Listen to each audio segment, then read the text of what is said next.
Almost forgot it.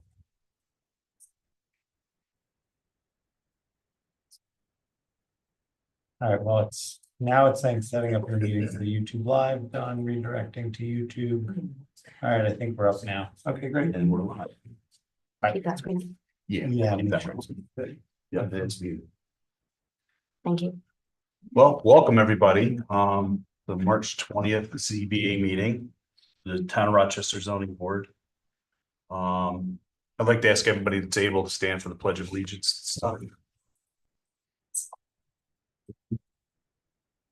Pledge allegiance to the flag of the United States of America, to the republic for which it stands, one nation, under God, indivisible, with liberty and justice for all. Roll call. Clayton Haugen, Here. Charlie Fisher, Here. Stan Zarowski, Here. Kenneth Stevens, Here. Harley Davis.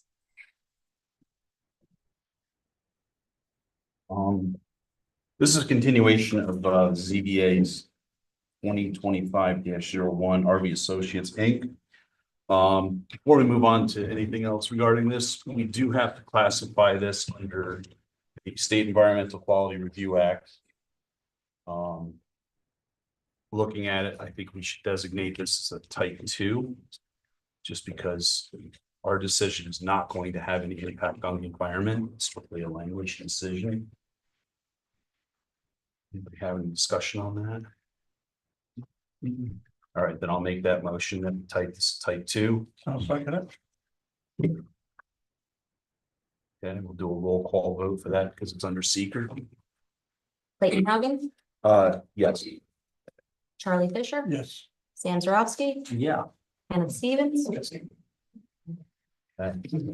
Got a little bit of public interest in this one. So before we started, list a few things. We sent out notification to all people within 500 feet of the impacted area.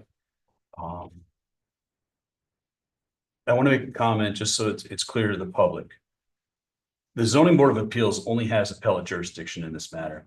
Our primary purpose, once an application is properly received or filed, is to hear and decide appeals for decisions of officials charged with administration of the enforcement of the town's codes and laws.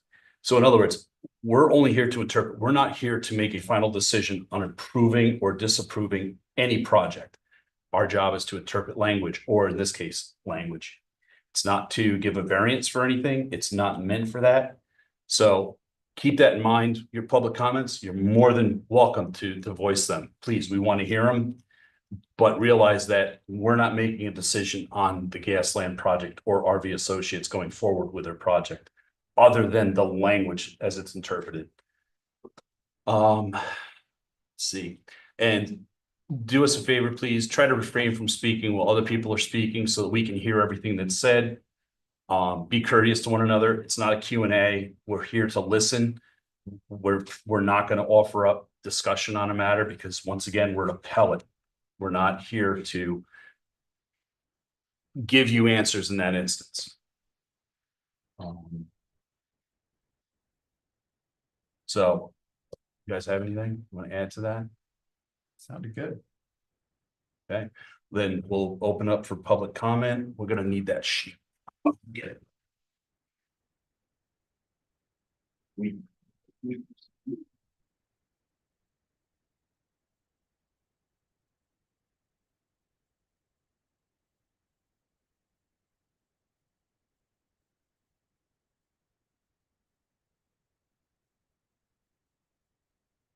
Along with public comment, we did receive several letters with concerns and opinion on the matter. So they'll be added to the record. But we're not going to read them. They'll be available.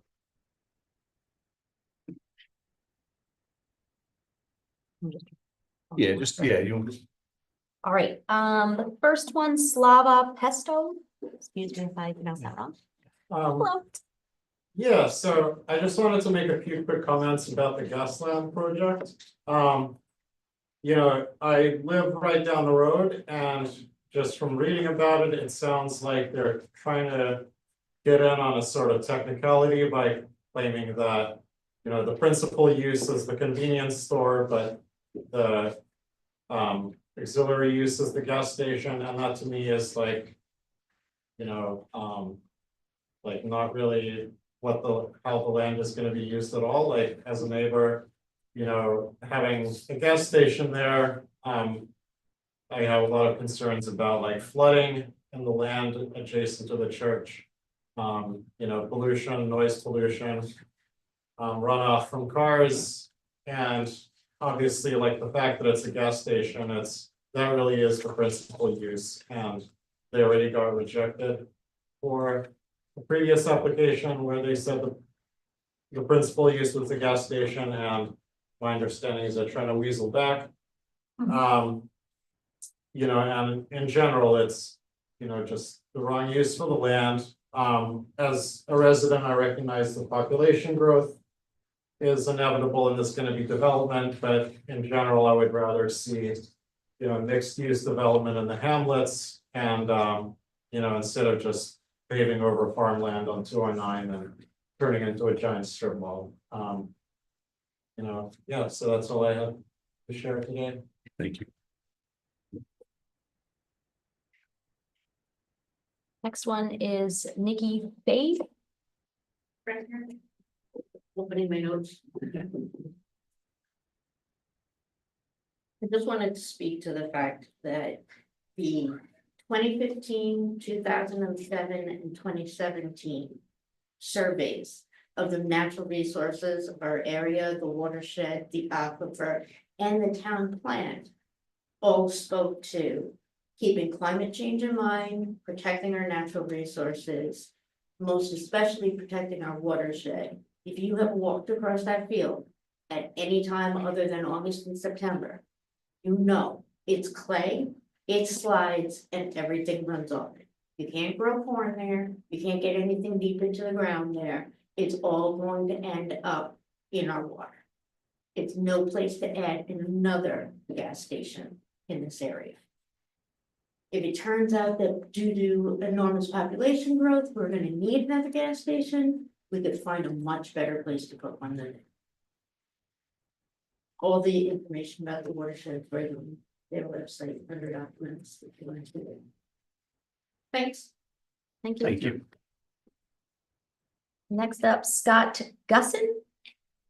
You're saying what you were saying. Understood. All right. Next up, Sonia Wilcox. Yeah, I think we're all concerned about, I mean, everyone gets their water from a well. Our house is right behind where this is supposed to be built. There's no, I mean, we all know that there's no good drainage there, like she said. It's super concerning to me that there's a gas station where literally my drinking water is gonna be, where we don't need one, because there's literally a gas station that just built up the road. So I don't quite understand why we would approve yet another one. One was built up the road a couple of years ago, and then now we have another one that's about to be open. So this doesn't seem like something the community needs. I would much rather see housing or, you know, something that helps everyone rather than just another convenience store that has the possibility of polluting our water and possibly polluting the farmland around it, which we all, you know, we all go to Saundersville, we all go to all the farms around there, and that's where our food is grown. So I don't see that the trade-off just doesn't work for me. Thank you. Thanks. And Chris Scharf. Yeah, so we moved here 4 years ago, and there's been a lot of things that I thought the town of Backward could use. Another gas station has never been one of them.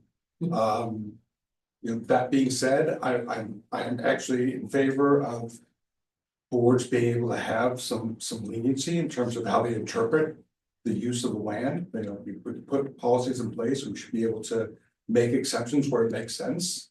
In this particular case, yeah, convenience store is definitely not the primary business. The primary business is going to be derived from providing gasoline. And my concern, in addition to the environmental impacts that folks have talked about, is really the traffic there. So we've got the Roundout Valley RV park there, while really large folks with really large vehicles pulling out trailers on the regular. either going up the hill or trying to turn north and dealing with traffic that's coming off the hill. We're talking about a bunch of additional traffic there, along with the bus barn, which I love those folks. They're very entertaining, but they're, parking in the church parking lot and running across the street every day to go to work and doing yeoman's work. You could not pay me enough to drive little kids around in the school bus all day. And those folks are showing up and doing it. And just the increase in traffic on and off there, I think presents a safety hazard to the community. And the solution to that becomes yet another stoplight on 209 at Medicons, which, yeah, nobody wants another stoplight on 209, I don't think either. So realize that this board is not necessarily adjudicating those things, but just as we're thinking about the impact of the community, it is growing, it will continue to grow, but I think we need to be mindful of what the community really needs. And in this case, it's not another convenience store. Thank you. All right, does anybody else have any, please? Yeah, I didn't sign up. That's okay. My name is Mary Lee. And I'm a member of the Rochester Reformed Church, and I'm also involved with the Little Ones Learning Center that rents space in the church. And one thing that really upset me was the fact that they were intending to fill part of that land and raise it. I don't know how many people here are aware or whether you are aware, but the church floods from the back, not from the front. There's a very small spillway just before the Philippine restaurant. And it's a very narrow cut that goes under 209. If the rondout gets very high, the rondout backs up through that and comes around the back of the church. During, what was it, Irene down? I think a number of years ago, it backed up so much that the dining room of that church was full of water to the bottom of the windows in the basement. And most people, it never looked like anything happened in the front, but the water just ran down the Sunday school and in. And it has flooded since. It flooded probably 2 or 3 years ago. When we have real heavy rain, the church installed sump pumps after the horrible situation we had. The refrigerators were floating in the kitchen, and the Sunday school room sheetrock had to be ripped out 3 feet up. But by raising the land, what comes around the back is not going to be able to be spread out. It's just going to hit that barrier and bounce back on the church. And I'm really concerned about that because the first 2 rooms in the Sunday school wing, which goes out into the parking lot, is the Little Ones Learning Center. And it's a not-for-profit, free program for kids 0 to 6 to come, and hopefully we give them the love of reading and try to get them ready for school. We had to totally rip it apart after the first time. So 2 years ago, we were able to save everything. We ripped up the rugs and dried them out, and luckily we were able to move the books up. But this is a real concern that they're going to fill that area, and then all that water that comes around the back of the church is just going to go right into the church. Thank you. Thank you. Anybody else like to add anything? Well, we appreciate as a board your comments and concerns, that's for sure. And thank you for coming out. At this point, I do want to add in our items that we've considered or are considering, some of the paperwork that's been added, so it's on the record. We did publish a notice of hearing, public hearing. We also looked at the project narrative dated, June 24th and August 26th of 2024, submitted by LaBella Associates. Plan revision date dated August 26th, submitted by LaBella also. Special use review submitted by LaBella on August 26, 2024. The engineering plans dated April 26, 2024, also by Labella Associates. Concept plans dated July 31st, 2024, submitted by Colliers Engineering and Design. We have a variance appeal application dated February 25th, 2025 by Keenan Bean Attorneys of Law, and the letter dated January 22nd, 2025 from the Town Code Enforcement Officer Albert Davis. The determination letter from Mr. Davis dated March 25th, 2025. And we also took a look at the E code 360 aquifer overlay on the district map. March.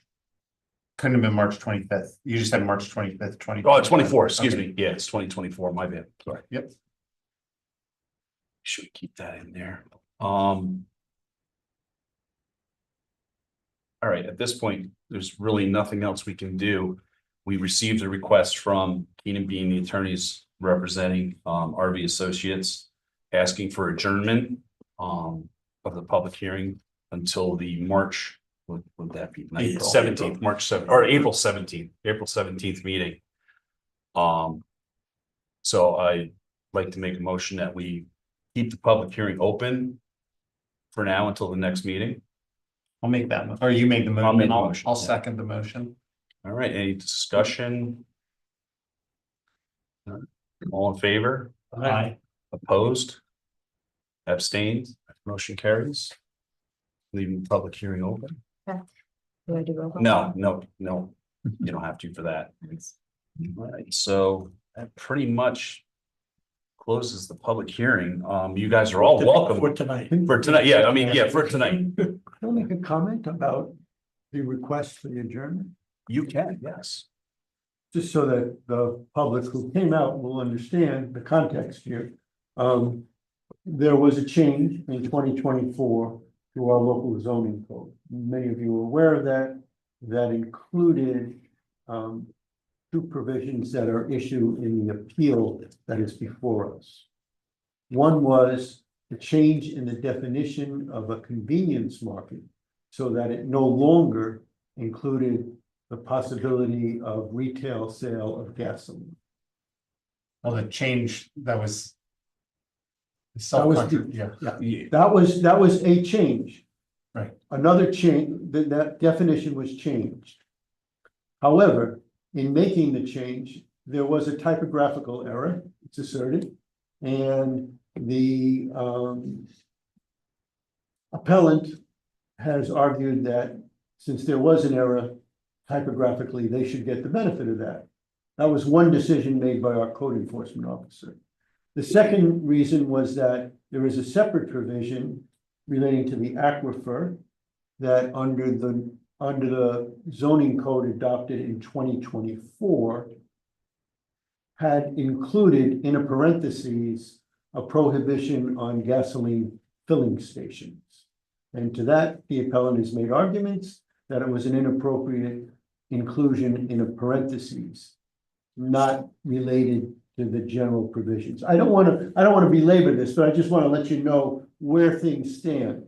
So in just last month, this month, with the town board recognized that they wanted to clarify language and passed a new law clarifying both of those provisions.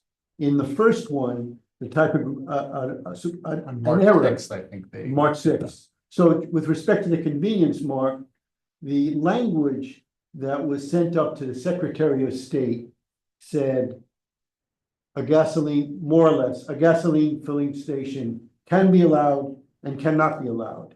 So somebody somewhere along the line missed a strikeout. And if you are familiar with working with documents in legislation, sometimes there's a strikeout. Well, what got published did not include the strikeout, so it had these two contradictory assertions that a gasoline station could be allowed or might not be allowed, or was allowed or was not allowed. So right now, the town board on March 6th, as Stan pointed out, adopted a new law making corrections to the 2024 law. And the appellant has been notified of those changes and will have to decide whether or not to pursue the appeal in light of the fact that the town board has definitively made changes to the two sections that were at issue in the appeal that they filed. So that's why, and they have asked us for time, because this just happened on March 6th, to consider whether or not they should go forward with the appeal. And that is why the chairman is holding the public hearing open to allow the appellant time to decide whether they want to proceed or not. That's up to them. So if they withdraw their appeal, then we won't be discussing it again. If they proceed, we will be back here next month to hear their appeal. Thank you for the clarity. It's Yeah. spot on.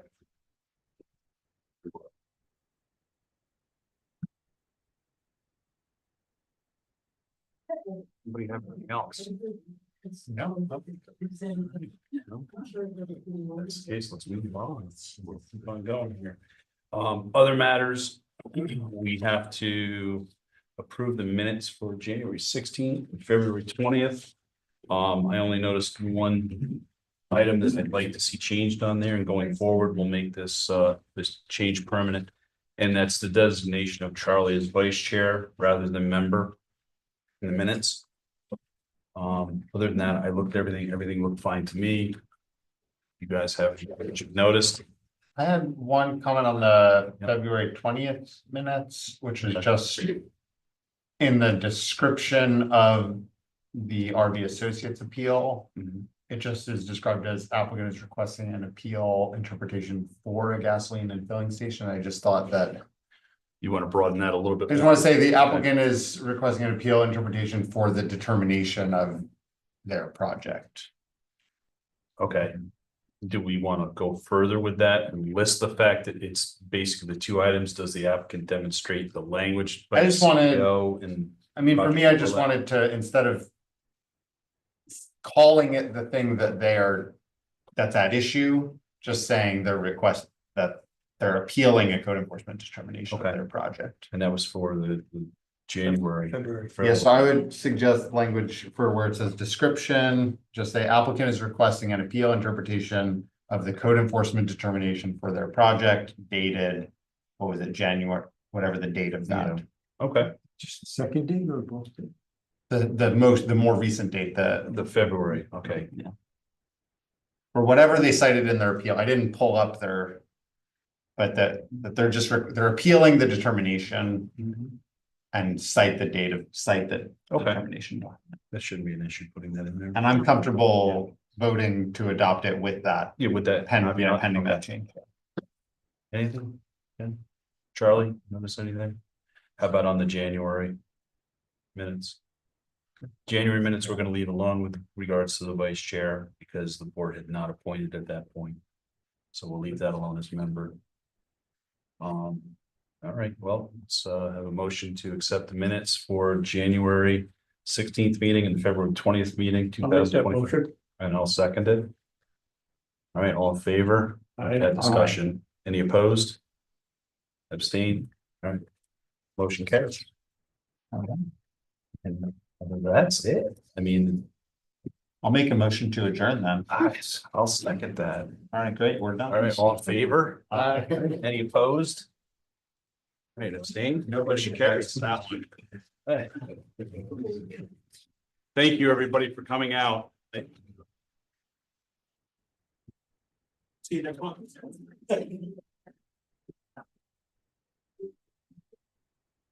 Yeah, we've got to explore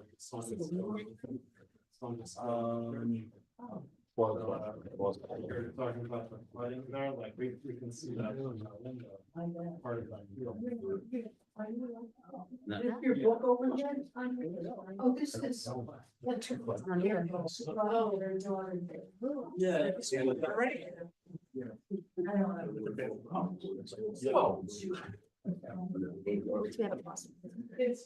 Yeah, we'll pause it for now. Yeah. Good job. Thank you. Thank you for coming out. And I hope Harley's all right. I really do.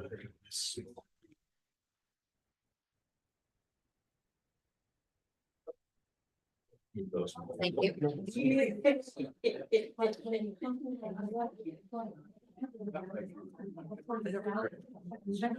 Sam, I only got it paused.